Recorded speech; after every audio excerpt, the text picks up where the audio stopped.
Welcome back to Cord Cutting Today, where we dive into some of the biggest stories happening in the world of cord cutting, including today, everything you need to know about the new 4K streaming player from Google, running Google TV.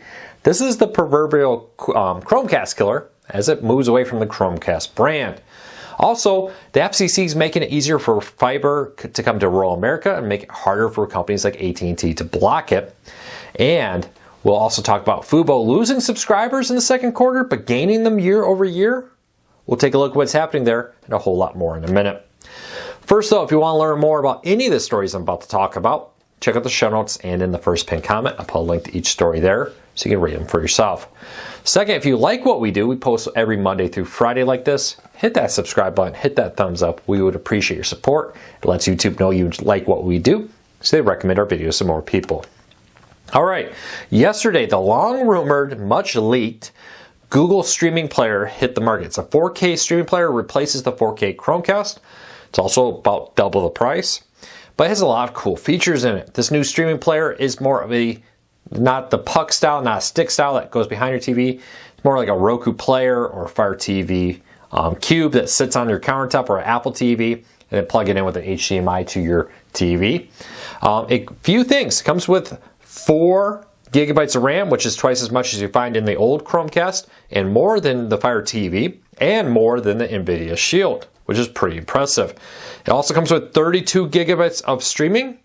That's a huge jump from the old 8 gigabytes of storage. I said streaming, 32 gigabytes of storage with that. Also powered by USB-C, which brings up a lot of options there. Wi-Fi 5 is an improvement, could be better. 802.11 AC and Bluetooth 5.1. Gigabit Ethernet port if you want to do Ethernet. Always best if you have it as an option.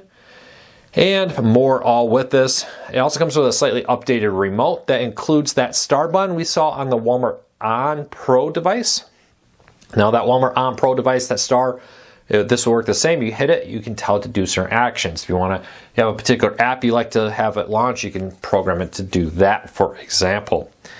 Beyond that, it's a pretty standard device. It runs Google TV, same as the Walmart version, same as the Chromecast with Google TV. Now, I will admit that the Chromecast with Google TV was a horrible name with that, so moving away from Chromecast is not necessarily a bad thing.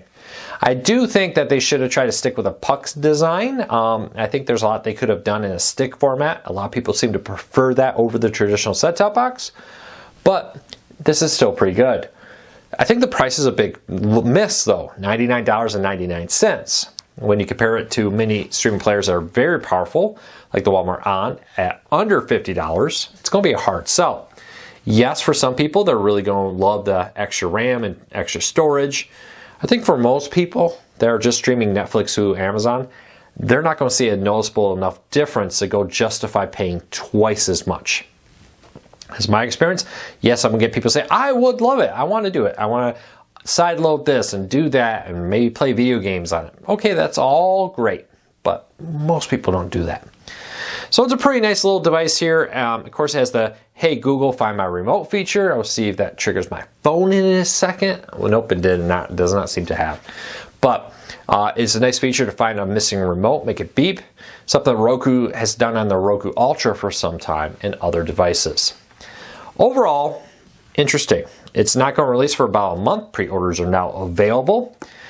Let me know, is having this extra storage, extra RAM, worth it to you? Do you want to upgrade? Or the Walmart On, which I'm having sit right here, it's become my default Google TV test device when we're testing out things.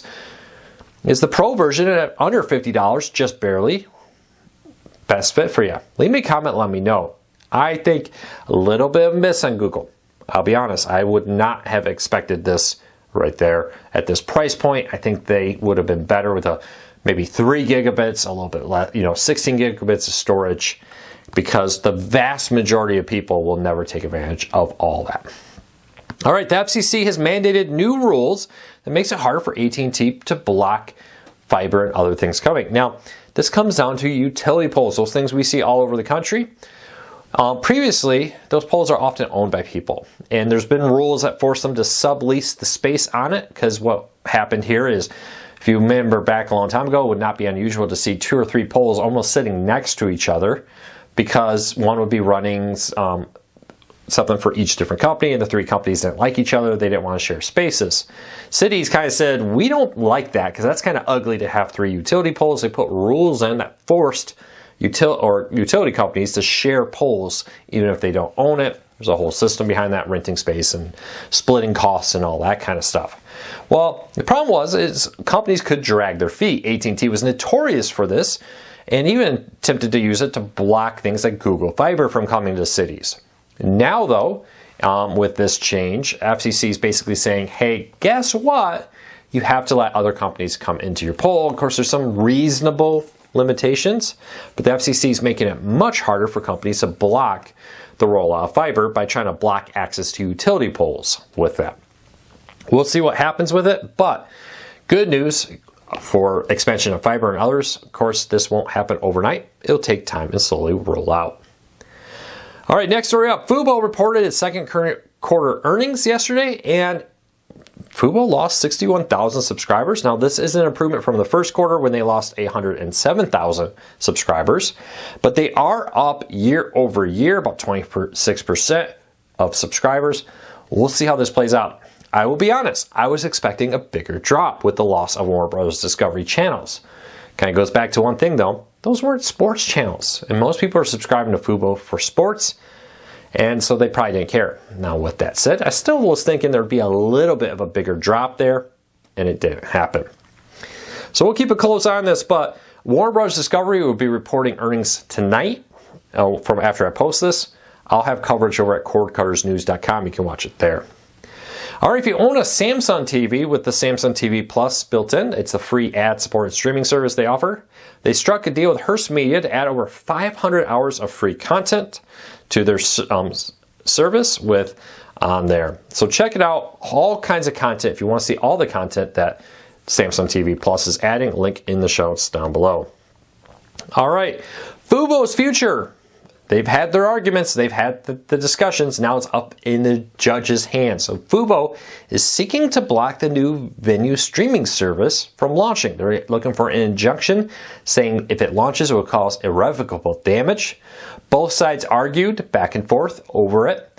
The judge seemed pre-informed, and according to one report, I think it was Deadline, said he even grilled the lawyers about define what a cord cutter is and a cord never. Of course, we know a cord cutter is somebody who had cable TV but then canceled. A cord never is somebody who, grew up, never paid for cable TV and just went straight into cord cutting. For example, I'm a phone never.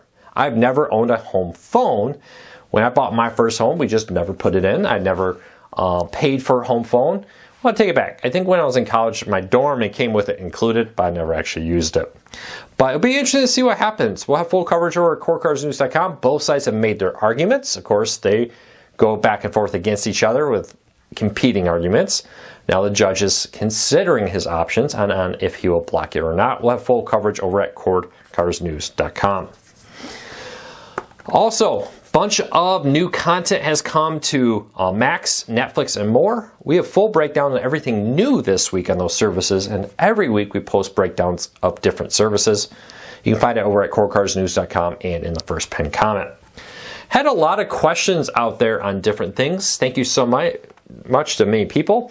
I answered many of the questions in the comments down below. But a few questions I see a lot, and one was here. I was asked, is there a way to remove your watch history from Pluto TV? Sadly, not that I know of. If you do, leave me a comment.